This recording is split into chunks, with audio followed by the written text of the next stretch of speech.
कि पवन सिंह और ज्योति सिंह के बीच चल रहे विवाद की जो कि अब नेक्स्ट लेवल पर पहुंच गया है। दोनों के बीच तलाक को लेकर जो मामला कोर्ट में चल रहा था वो अब सड़क से होते हुए सियासत के मैदान तक पहुंच चुका है। जब दोनों मीडिया के सामने आए तो एक दूसरे पर आरोप लगाते दिखे। पवन सिंह का कहना है कि ज्योति राजनीति के लिए ये सब कर रही हैं। देखिए पवन सिंह के सवाल पर ज्योति सिंह ने क्या कुछ जवाब दिया है, सब कुछ आपको दिखाते हैं। ये बोलना चाहता हूं कि कानून हमारे लिए भी मायने रखता है और कानून आपके लिए भी मायने रखता है। तलाक का केस हमारे तरफ से आरा से चल रहा है। मेंटेनेंस का केस ज्योति जी की तरफ से चल रहा है बलिया से। और मैं ये बोलना चाहता हूं कि ज्योति जी, अगर मैं आपसे मिलना नहीं चाहता तो क्या आप हमसे मिल पाती? फ्लैट में गई, वहाँ पे हम लोग बैठे। बिल्कुल पवन जी ने जो बात वहाँ पे बोली है कि हम लोग बैठे, नॉर्मली हमारी बातचीत हुई, कुछ ऐसा नहीं था, बहुत अच्छे से बहुत प्यार से बातचीत हुई मेरे पवन जी के बीच में। उनके भैया गुड्डू भैया बैठे हुए थे, बगल में ऋतिक जी बैठे थे, उनके एक और दोस्त हैं जो प्रोड्यूसर हैं धनंजय भैया जी, वो लोग बैठे थे, सारे लोग बैठे थे। बातचीत हो रही थी ऐसे ही नॉर्मली, जो जैसा कि उन्होंने बोला कि मैंने रट लगाया था कि मैं नहीं जाऊंगी। उनके भैया, जैसे ही मैं बैठती हूँ उनके भैया द्वारा कहा जाता है कि आप ज्योति जो आप आई हैं बात करिए और फिर यहाँ से जाइए, आप यहाँ पे रुक नहीं सकती हैं। मैंने बोला कि क्यों नहीं रुक सकती हूँ, क्या मेरे पति का घर है, आप लोग कैसे बोल रहे हैं कि मैं नहीं रुक सकती हूँ? तो नहीं आपको रुकने नहीं दिया जाएगा। हम बोले ठीक है भैया, आप मेरा हाथ पकड़ के बाहर निकाल दिए। उनको सम्मान सहित फ्लैट के अंदर लेके आए, हम लोग अच्छे से मिले। ज्योति जी थी, उनकी बड़ी बहन जूही जी थी, उनके छोटे भाई दुर्गेश जी थे और एक नया लड़का जो उनका सोशल मीडिया देखता है। मैं उनसे मिला, मेरा ज्योति जी से व्यवहार कैसा रहा ये ज्योति जी जानती हैं, उनका दिल जानता है और भगवान जानते हैं।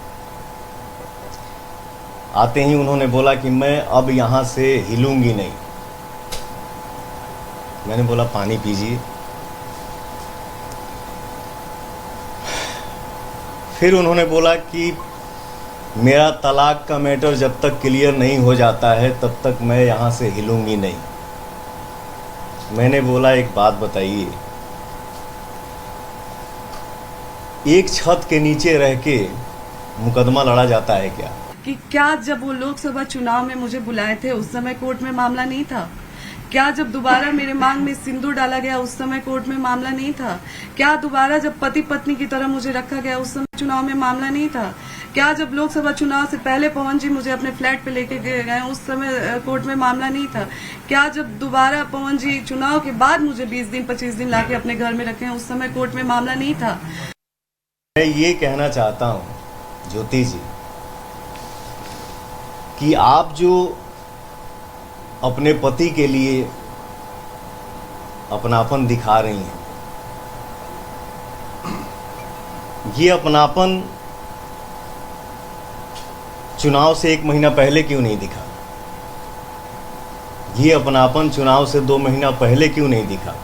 3 महीना पहले क्यों नहीं दिखा? 4 महीना पहले क्यों नहीं दिखा? ये अपनापन चुनाव से 1 महीना बाद क्यों भी दिख जाता?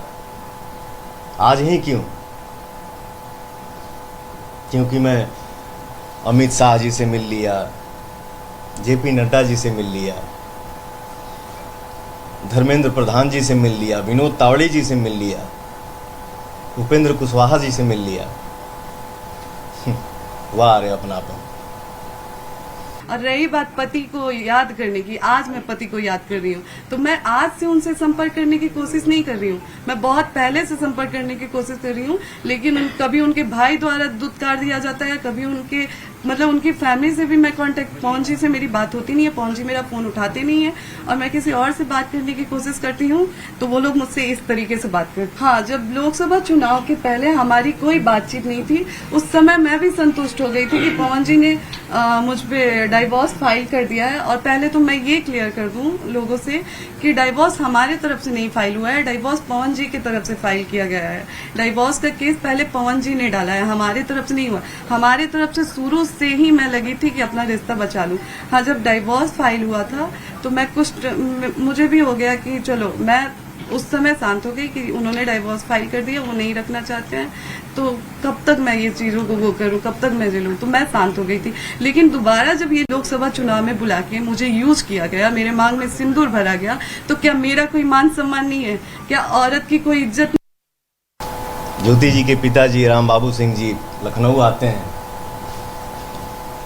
हमारी उनकी मुलाकात होती है तो उनके पिताजी बोलते हैं कि पवन जी आप हमारी बेटी को विधायिका बना दीजिए, इसके बाद आपको उसको रखना होगा रखिएगा, छोड़ना होगा छोड़ दीजिएगा। मैंने बोला पिताजी ये हमारे बस की बात नहीं है। और ज्योति जी विधायिका बनने के लिए आप इतना हद तक गिर सकती हैं, ये मुझे उम्मीद नहीं था। खैर आपको जो करना है सो करिए, आपको जितना बोलना है बोलिए, आपको जितना गिरना है गिरिए, लेकिन मैं मर्यादा से बाहर नहीं जा सकता, क्योंकि ये मेरे माँ बाप का दिया हुआ संस्कार है। पवन जी पत्नी के रूप में मुझे स्वीकार करते हैं, तो मैंने पहले भी बोला है और अभी भी बोल रही हूँ कि मैं चुनाव नहीं लड़ूंगी। और अगर पवन जी मुझे पत्नी के रूप में स्वीकार ही नहीं करते हैं, तो आज मैं भी समाज से पूछना चाहूंगी, क्या मुझे जीने का हक नहीं है? अगर पत्नी के रूप में वो मुझे स्वीकार करते ही नहीं है, तो मैं कहाँ जाऊँ? क्या मैं अपने लिए खड़ी नहीं हूँ? क्या मैं एक ऐसी औरत बन के रह जाऊं कि लोग मुझे देख के ये सोचे कि मैं हार गई अपनी चीजों से? आज मुझे कई महिलाएं देख के उनको हिम्मत मिल रही है, कई महिलाएं मेरे लिए खड़ी। आज आप सभी के आशीर्वाद से दुनिया पवन सिंह को सुपरस्टार बोलती है, पावर स्टार बोलती है। 40 साल का हो गया, 10 घंटा मेहनत करता हूँ, 15 घंटा मेहनत करता हूँ, 20 घंटा मेहनत करता हूँ। मेहनत करके जब घर वापस लौटता हूँ, दरवाज़ा खटखटाता हूँ, तो मेरा भी दिल करता है कि या तो दरवाज़ा मेरी बेटी खोले और नहीं तो मेरा बेटा खोले। लेकिन सर दरवाज़ा मेरा स्टाफ खोलता है, नहीं तो मेरी बूढ़ी माँ खोलती है। इसके बाद हम लोग घर में इंटर करते हैं, हम भाई मित्र स्टाफ मिल के खाना बनाते हैं, खाना खा के सो जाते हैं। मैं इतना कहना चाहता हूँ, मैं भी इंसान हूँ यार, थक जाता हूँ कभी कभी। यही बात है सर कि महिला के हर बात पे आंसू गिर जाता है और वो दुनिया को दिख भी जाता है। मर्द का दर्द नहीं दिखता है और ना ही वो दिखा पाता है। बच्चे की बात रही कि बच्चे के लिए वो तरस रहे हैं, तो जो इंसान बच्चे के लिए तरसता है वो दवा नहीं खिलाता है अपनी पत्नी को।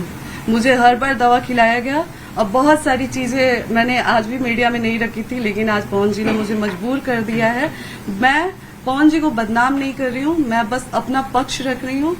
खुद के बारे में जो चीजें हैं वो मैं आज मीडिया में रख रही हूँ।